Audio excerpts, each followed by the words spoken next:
auzi prea des numele acestui oraș când vine vorba de sport, de aceea orice eveniment de acest gen e primit cu brațele deschise de către locuitori. Situată la doar 100 de kilometri de capitală, zona a intrat într-un cont de umbră. Tocmai această poziționare însemna de fapt și handicapul major al urbei. Bucureștiul atrage orice eveniment ca o gaură neagră cu accelerație gravitațională uriașă. Poate de aceea și timpul pare în unele locuri să fie încremenit în zona subcarpaților de curbură.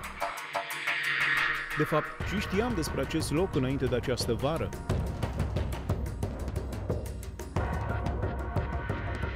Aici se află celebrii vulcani noroioși. A fost reconstruit de 2 ori din temelii, de aceea pasărea Phoenix se află pe blazonul orașului. Aici s-a născut și Claudiu Giurgiu.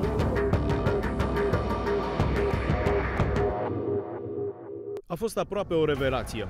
De fapt, nu știam mai nimic despre Buzău și nici despre enduro. Și acest lucru am să încerc să-l schimb în cele ce urmează.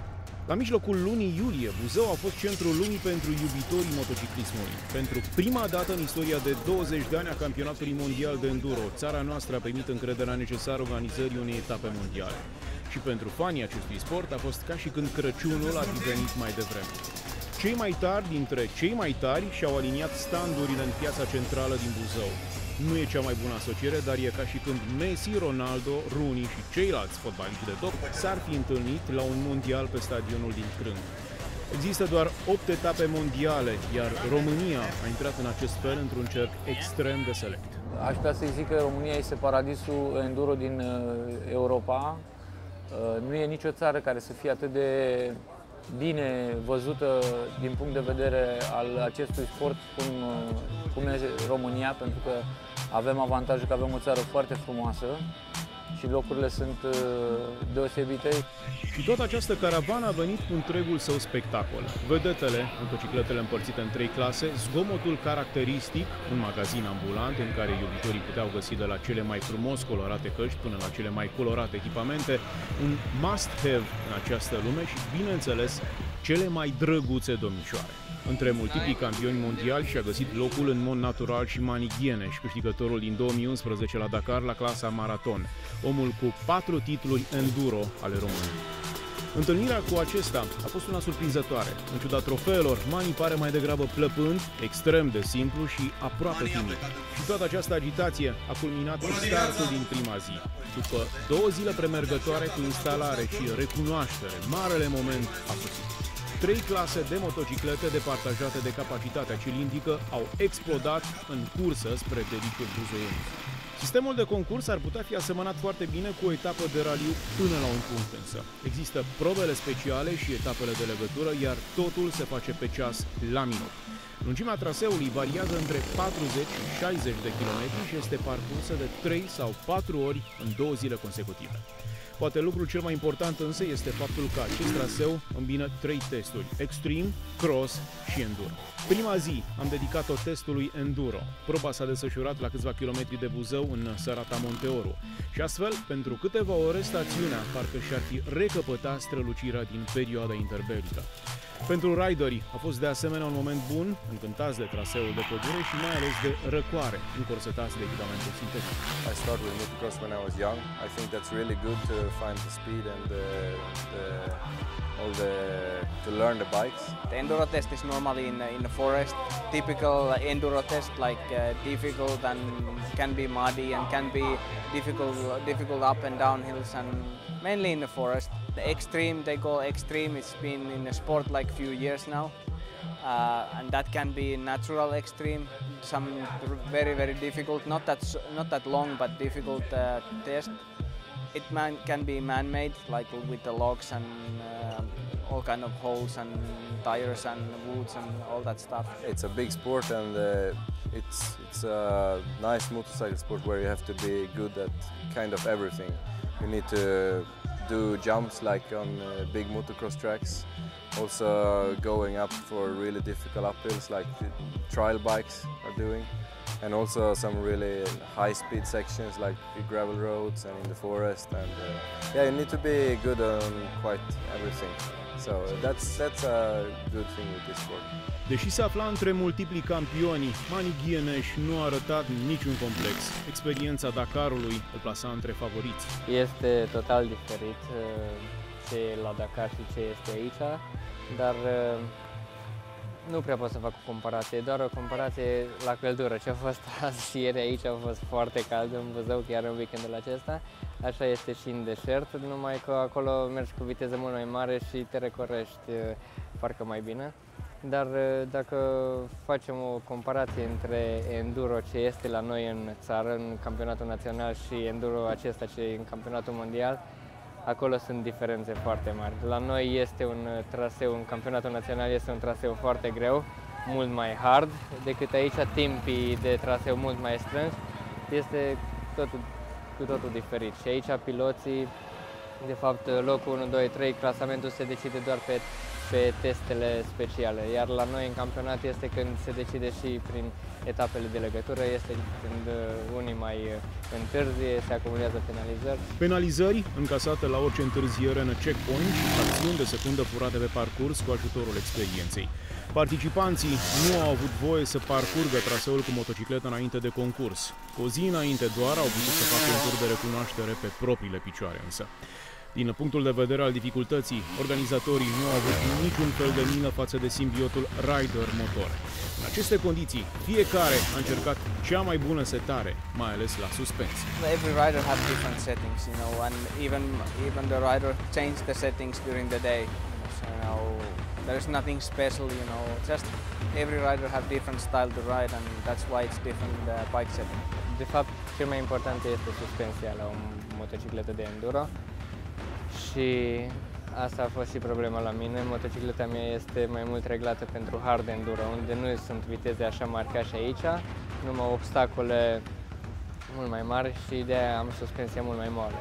Iar la viteză mare, cum a fost aici, este greu să mergi cu suspensia respectivă. You have to make some kind of compromises. You can't really do one setting for the one place because there's so many different aspects in the race. So you have to make many compromises. Când vine vorba de motor însă nu ai voie să faci niciun compromis. În plus, rolul mecanicilor a crescut mult în ultima vreme. Trebuie să ai un ulei foarte performant, că motocicleta lucrează la ture foarte mari și dacă nu are ungere bună, atunci se poate gripa. Trebuie să te uiți cât ulei bagi în benzină, să nu bagi prea mult, că atunci o să meargă motocicleta înfundată și poate strice bujia, iar dacă bagi prea puțin ulei, atunci poate calezi motorul. Aici, deja în campionatul mondial, deja i-au ajutat pe piloți puțin cu unele lucruri. Deja ai voie să ai mecanici. Mecanicii pot să facă orice la motocicletă, în afară să schimbe cauciucul. Mai de mult nu era așa, nu avea voie mecanicul să facă nimic, doar să-ți dea în mână, ție ca pilot, sculele cu care trebuie să lucrezi. Așa este încă la Six Days, acolo au rămas acele reguli de enduro și la noi în campionatul național, acolo nu ai voie să ai mecanici ca și aici. It's important. It's kind of it's a individual race, but I mean mainly because you have a mechanic, you have your team and everybody, so it's a team race. You know, if the team doesn't work, then the rider can't do good results. You know, if there is a missing link, you know, then it affects directly for the riding. So you need to be good relationship with your mechanic. Am avut nevoie de doar jumătate de zi ca să înțelegem amplitudinea acestui eveniment și diversitatea riderilor veniți pe plaiurile noastre din toate colțurile lumii. France. Spagna. Italiano. Suomesta. Van Sverige. Hallo, ik ben van België. Yo vengo de Argentina. C'est une belle course, c'est un peu chaud, mais c'est agréable pour rouler, les pilotes ils se font plaisir dans ces conditions. La terra è bellissima se non piove, se piove è molto difficile perché è molto argilloso e con la moto asciutto, divertente, fangoso, imposibil. În acest fel s-a încheiat prima zi. Liniștea s-a așternut din nou peste Serata Monteoro. Motocicletele au fost și ele încuiate în parc, iar fanilor nu le-a rămas decât să aștepte cea de-a doua zi.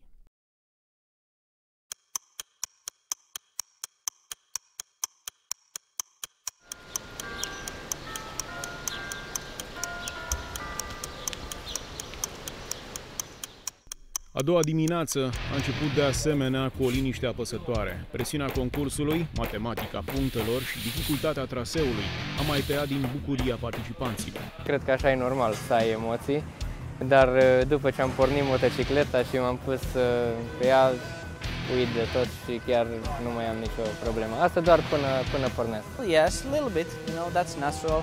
And if you are not really nervous, you are not nervous like you're shaky and you can't really harm your riding, but of course you have a race morning, of course you have some butterflies on your stomach, but not too much, but that's natural and that's how it has to be. Buzău, un oraș nu foarte mare, asediat de întreaga competiție. Un spectacol frumos și un zgomot pe măsură de care s-au putut bucura cu toții locuitorii urbei pe etapele intermediare, mai ales că enduro-testul a avut loc la Serata Monteoro, iar extremul și crossul s-au desfășurat la Mărăcineni. Asta a însemnat că riderii au trecut de cel puțin 6 ori prin centrul orașului.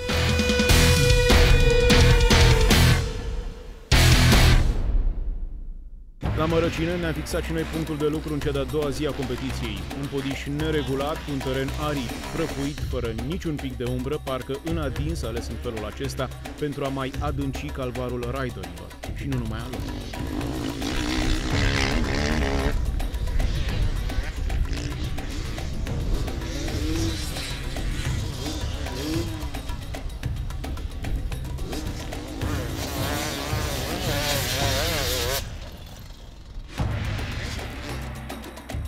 E spectaculos. E prima oară când văd pe viu chestia asta. Chiar îmi place. Te așteptai la ceva? Nu, mă așteptam la, poate la mai puțin de atât. A meritat să urcați mai sus? Da, a meritat. Am fost și la Monteoro, dar a meritat.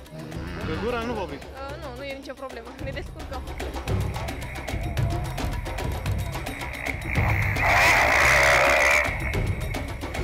Extreme Test, un nume cum nu se poate mai potrivit pentru o probă care forțează riderii să treacă peste orice limită.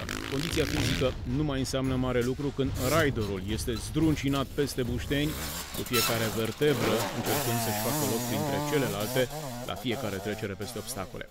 Aici se vede cel mai bine experiența, cum se atacă, cum se anticipează și cum se joacă fiecare cu centrul de greutate al cuplului rider-motor. Și totul în cea mai mare viteză, iar acest lucru predispune chiar și la accidente. Din fericire, pe întreaga durată a etapei a fost o singură accidentare, o fractură de braț venită după o neatenție banală. Am avut mai de mult probleme, dar aici la enduro niciodată n-am avut accidentări grave. Dacă mergi calculat și gândit, poți să treci peste astea fără nicio problemă. La rally ride este mai greu, că acolo mergi cu viteză foarte mare și dacă cazi... Of course there is a danger factor. We have high speed sport what we do, but I mean every sport have those things and it's risky, but that's the risk what we are ready to take. I think it's not more dangerous than play football or something like that.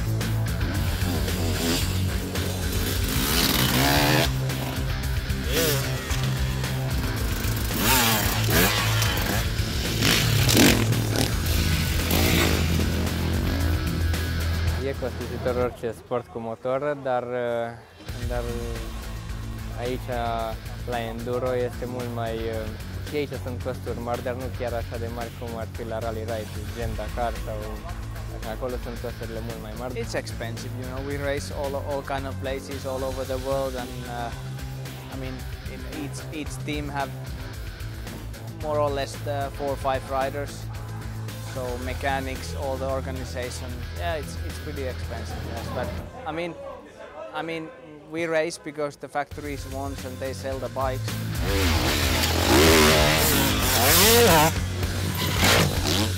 enduro is one of those sports where I think all the riders are friends together. You know, we race in a racetrack, we race, but you know, out of the racetrack, we are friends together. So it's still natural to be on a paddock and talk with the riders, and it's really good atmosphere here.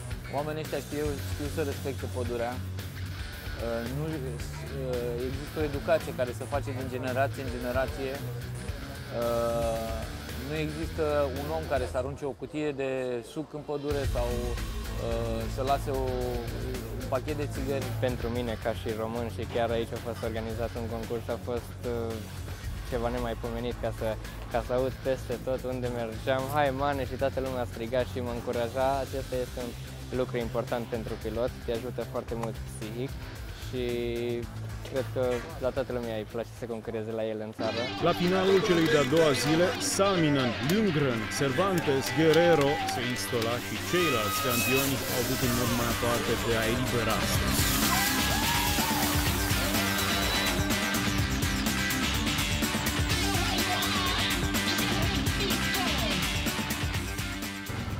E un fenomen teribil, extrem de frumos, spectaculos. Am înțeles din ce cauză a prins atât de bine la tineri, însă povestea e simplă. Unii preferă confortul celor 4 roți, la fel și eu. Dar asta e o altă poveste despre care vom vorbi într-una din edițiile care vor urma. Anul acesta a fost unul uimitor pentru fanii acestui sport. O reușită impresionantă cu o deschidere uriașă. Un eveniment urmărit pe 5 continente de peste 400 de milioane de telespectatori. Un adevărat vis. Se va mai repeta însă acest lucru? Greu de crezut. 150 de oameni au dat un sens nou cuvântului voluntariat. În plus, câțiva dintre aceștia și-au pus la bătaie și propriile portofele. O corvoadă greu de repetat, fără un ajutor instituționalizat. Au fost câteva momente în care acești oameni au fost egali mult mai bine finanțaților lor colegi de peste hotare.